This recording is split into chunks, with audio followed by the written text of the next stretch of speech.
Se há uma obsessão, né, em ser diferente, né, do pai ou da mãe, na maneira de pensar e na maneira de se comportar, né, não há o risco, né, da pessoa reproduzir a mesma atitude, né, apenas com formas diferentes?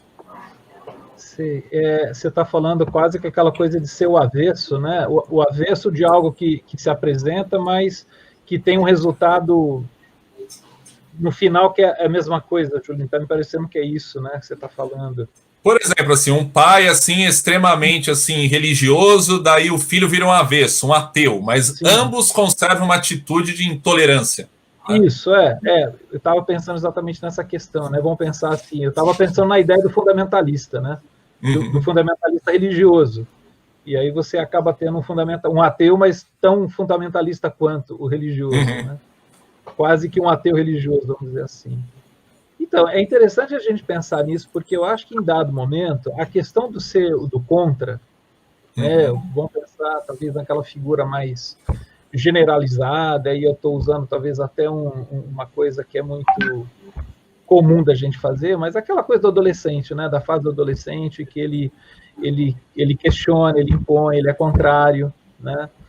Então, e você está falando agora de uma situação assim que é essa obsessão. Eu acho que é interessante talvez entender o que é que está acontecendo nessa relação nas diferenças de gerações para que uma postura tão radical esteja acontecendo. Né? Que tipo de atitude, que tipo de comportamento esses pais estão tendo para que o filho, né, ou a filha reaja de uma forma tão intensa dessa maneira. Né? Eu entendo, Júlio, que um ponto, um elemento do ser contra, né, de se apresentar de forma contrária, faz parte do processo do desenvolvimento, da identificação do indivíduo, quem que ele é, né, de certa maneira tentando encontrar o seu lugar e aí fazendo aquilo que é diferente, que não é necessariamente contrário, né, mas se apresenta de uma forma diferente como os pais, e eu penso que é um caminho que pode acontecer, realmente.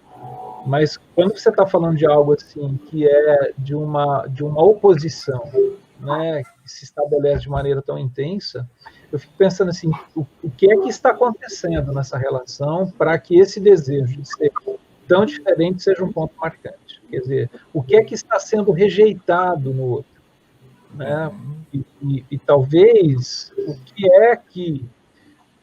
Estou pensando até um pouquinho no que a Andrea falou para a gente, o que é que essa pessoa, no caso, por exemplo, esse adolescente, eu estou partindo do ponto de partida que é um adolescente, né? Vamos colocar assim, mas não necessariamente, porque você tem isso acontecendo com pessoas de 30 e os pais têm 70, 80, né?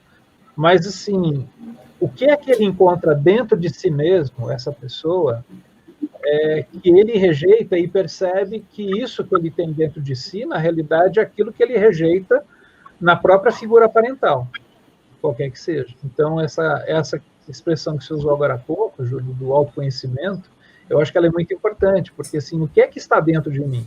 O que é que me constitui como pessoa? E desses elementos que estão dentro de mim, que vão me constituindo enquanto indivíduo, o que eu estou percebendo que é algo que eu rejeito no outro? Né? E por que eu rejeito? Qual que é essa história? O que tem aí que constitui esse elemento de tamanha oposição?